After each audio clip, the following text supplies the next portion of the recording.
Hi, this is Little Wave. Welcome to Your Stars Within. I want to talk about some of the upcoming transits that we're going to be seeing. One of the major conjunctions that's upcoming on December 21st is the Jupiter-Saturn conjunction. You're probably hearing a whole lot about that, seeing memes about it, things like that.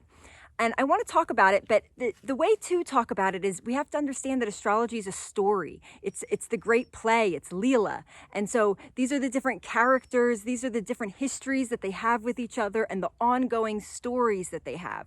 So we really can't understand this conjunction without understanding some context around it. So we need to talk about what we've been going through, which had been the Saturn-Pluto-Jupiter conjunction in Capricorn. How Jupiter and Saturn have now moved away from Pluto in Capricorn and is now going to meet up in the early 0-1 degree of Aquarius. And shortly after that, in February, how Saturn and Uranus are going to square a 90-degree angle with Uranus in Taurus, Saturn in Aquarius at 6 degrees, and that's going to be in February of 21. And then an even bigger story, a broader story that is going on astrologically is that we're in this transitionary phase into the age of Aquarius. And both, Saturn and Uranus have been ruled by Aquarius, and Saturn and Jupiter here are conjuncting in Aquarius. And this is significant because it's the first time that they're going to begin a 200-year cycle of conjuncting in the air signs. So let me break that down and what it means. I just wanted to give you this broader view of the other aspects around it that I think that we need to talk about. Okay, so let's start with the broad brushstroke. We have been entering-ish the age of Aquarius and will be for the next couple hundred years. What that means is that the Earth wobbles, basically. And in its wobbling of its axis, it has a cycle of about 26,000 years, I think just shy of 26,000 years, until the vernal equinox, which here in the Northern Hemisphere is in March and is our spring. In the Southern Hemisphere begins your autumn. And that the vernal equinox would then be back at the beginning of Aries, which is where we start the zodiac. But because of that wobble, we have the vernal equinox that starts in a different sign, and it takes about 2,000 to 2,500 years. If you were to break it down in an exact separateness, it'd be about 2,100 years per sign, but just the size of the constellations and the way that things move, it can have a little bit of variation. And so we've had for the last 2,000 years, the vernal equinox has been in the constellation of Pisces. So we've been in the age of Pisces. And the introduction to the age of Pisces is the story of Jesus's birth, right? And Pisces is very much self-sacrificing, the martyr, unconditional love for all, very much meets the criteria of that story. And we're moving out of that age and we're moving into the age of Aquarius. So we're kind of in a cusp period. And the age of Aquarius is very much about the humanitarian, right? Instead of sacrificing the self, we say, no, wait, hold on. I can use my power, my humanitarian ability, and better the lives of others without utter sacrifice to do so. And so, it's the beginning of these big social changes, the beginning of technology. Aquarius is very technological. I won't be surprised for us to have more space, extraterrestrial type of advancements during the age of Aquarius, because that would be very fitting for that sign. Okay, that's going to take the next 2,500 years, so we're not going to spend a ton of time on that. I just want us to understand that we're in this broader transition that has to do with Aquarius. So we recently had the Pluto-Saturn-Jupiter conjunction at the end of Capricorn. I want you to know that Saturn used to rule both Capricorn and Aquarius before the further planets were discovered. And so Aquarius has a part of it that still resonates with Saturn. It's its old rulership or co-rulership. But Aquarius has the fixedness. It's a fixed sign. It's got some groundedness. It's the fixed air sign. But it has this strong rebellion, and that's where Uranus becomes the rulership of Aquarius. So Saturn, it can be heavy. Saturn can be dutiful. Saturn can be the great teacher. He's the ruler of time, right? And so this is how things are done in three-dimensional Earth. If you don't understand Saturn, you can't do things here. These are the rules and laws of existing in body, in manifest reality. And so he can tend to be thought of as limiting and restricting, but these are simply the rules. But in this context of a transit, he's going to represent the tradition, the old rules, the people who have ruled over us, the patriarchy, right? He's going to represent all of this tradition and kind of rigidness.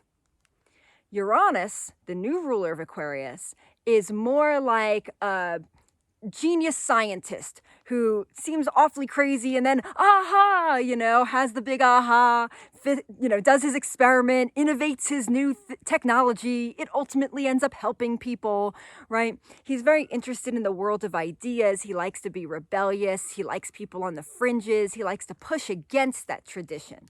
So it's interesting that Aquarius houses both the or old rulership of Saturn and then also this rebellious progressive energy of Uranus. Capricorn maintained the rulership with Saturn.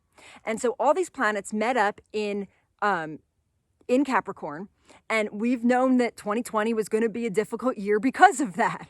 And so, when Jupiter came along, Jupiter moves faster. So you have to understand that these planets move at different rates. So Pluto takes 248 years to get all the way around this circle. Okay, so he's not going anywhere. He only goes about 3 degrees back and forth every year. Saturn, on the other hand, takes 28 years to go around. So he spends 2 years in a sign, much faster. Jupiter takes 12 years to go around. So he only spends about 1 year in each sign. So they all met up. Jupiter came along. Boom. That was when most things shut down with the corona. We had this big, Jupiter expands things. He makes it bigger. If it's not known, it's now known, And so he came along and it kind of made it blow up, and then everything shut down. But what's ensued as Jupiter has kind of hung out there, but Saturn and Pluto did their dance, has really been the beginning of the crumbling of this old patriarchal, old ways of being.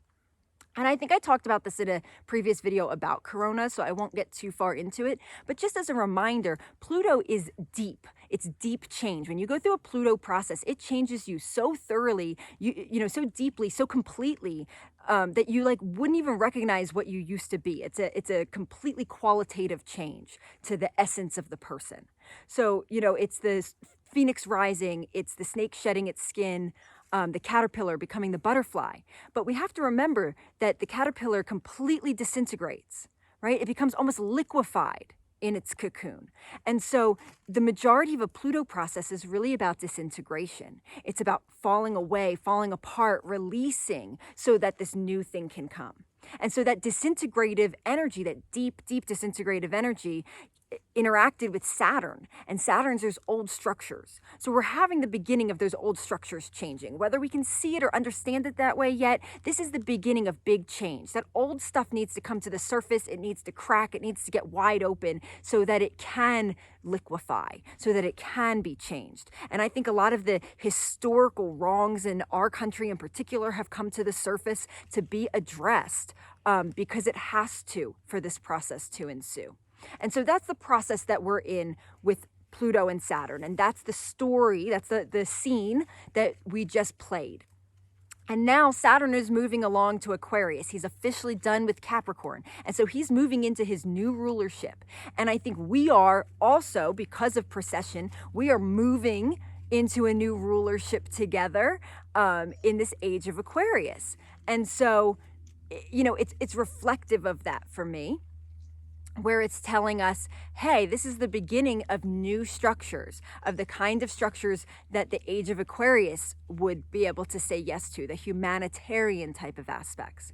And so we're going to have Saturn and Jupiter. They're going to meet up December 21 in early degrees of Aquarius, 0 degree, 1 degree.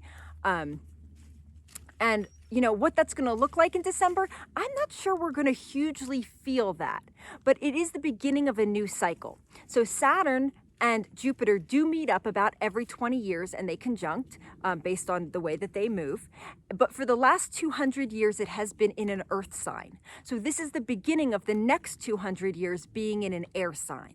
So it's a shift out of that Earth, which we can look at very metaphorically here, that we're moving out of that Capricorn, Saturn, and more into the Aquarian Saturn, which shifts us into Uranus energy, into new, innovative, progressive, humanitarian energy. So, what we'll see in December in terms of this, I know there's a lot of buzz around it, but Jupiter is overall a very a benefactor and usually brings positive, though sometimes he just expands or makes an issue bigger. In this case, I think what we're going to see is a little bit more of positive policy, progressive type of policy, maybe some progressive types of ideas that are starting to catch interest, starting to become more of the norm of what people want. And so I'm not sure that we're going to see some huge event in December 21. That's not where I'm feeling it. That is where that begins. But what will happen in February, early-ish February, I think it becomes exacting on maybe the 17th of February, but they really are very close in a square through all of January and all of February, is that Uranus is in Taurus. And he's been going back and forth between, 6 and 10 degrees-ish for the last year. So if you have anything that's been in the early degrees between 4 and 12 degrees of a fixed sign, if any of your planets fall in Taurus, Scorpio, Leo, or Aquarius, then especially in those early degrees, you've been getting affected by that all year. You've probably had some surprises, probably some things you thought would work out didn't, probably some things that you didn't foresee occurred. There's been a lot of the unexpected, because that's what Aquarius or Uranus brings to us. And so he's been hanging in those degrees. And now he retrograded back to 6 degrees, which is as far back as he's going to go. He's going to go forward. And then next year in 2021, go into the 13, 14, 15 degrees. So if you have planets in, moving into, from 10 to 17, you'll be affected by that in 2021. And Saturn's going to come along at 6 degrees, and they're going to have a square. But it's a very interesting square because the ruler of Uranus is Aquarius that it's squaring. And Aquarius has Saturn, and Saturn's older co-rulership is Uranus and Saturn. Capricorn. Capricorn's the ruler of Saturn. So it's the same energies is what I'm saying. There's sort of a double Aquarius, double Capricornian energies happening here with Uranus and Saturn. So although it's a square and it will bring tension, I'm not feeling overly concerned about it, because this feels very positive to me. This feels like old structures and new structures, the need for the new and the need to disintegrate the old. Well, we broke a lot of it with Pluto. That might not be obvious because it hasn't fully manifested yet into the manifest physical reality, but energetically we saw that scene already in the energy. So now this is the beginning of figuring out how we're going to have this. How are we going to create something new? What's going to work? What is the progressive movement? And it might surprise us what we decide is actually the right way forward. It might be different than what we all expected, because that's that Uranian quality. But I want to remember that progressiveness is always about humanitarianism, right? And this is the beginning of the new structures, the new traditions, the new ways of being. So from a collective, that's the story we're going to play, is this discussion about what is progressive, what is new, what do we want? That's going to be the conversation that we need to have.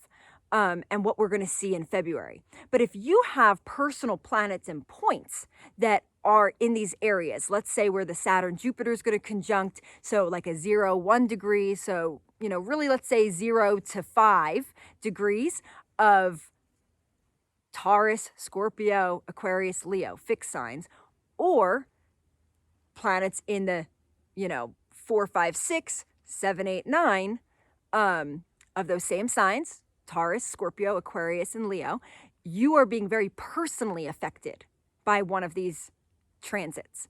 And so that part of your being, is going to go under a major transformation where old ways of, being, old beliefs, old ways of interacting, old ways of showing up in the world, old ways of relating, whatever the planet is, right? It could be Mars, it could be Venus, it could be Mercury, whatever that planet is, your sun that is there, is going to get this same kind of energy that we're talking about at the collective level, which is taking a look at what the old and the tradition that has not been helpful, that needs an updated, more progressive way of being. And with Uranus, it's always going to be unexpected. So let's embrace that. Let's not try to figure out how it's going to show up. I don't think that's helpful with Uranus. I think what's better with Uranian energy is to open ourselves up to freedom. That's what he asks of us. And that's what his goal is, that his behavior, the Uranian energy, is always asking us for freedom. And if we say yes to freedom, if we take actions that are about freedom, then we will move in the direction he wants us to move. We tend to struggle when we have resistance to the lesson. Saturn is also about responsibility, but responsibility doesn't have to be the way it always was or out of obligation. And I think that's the difference between the Capricorn Saturn and the Aquarian Saturn, is that Capricorn has responsibility out of obligation because it has to, it's dutiful. It will slowly, trudge up that mountain. It's a fatherly energy.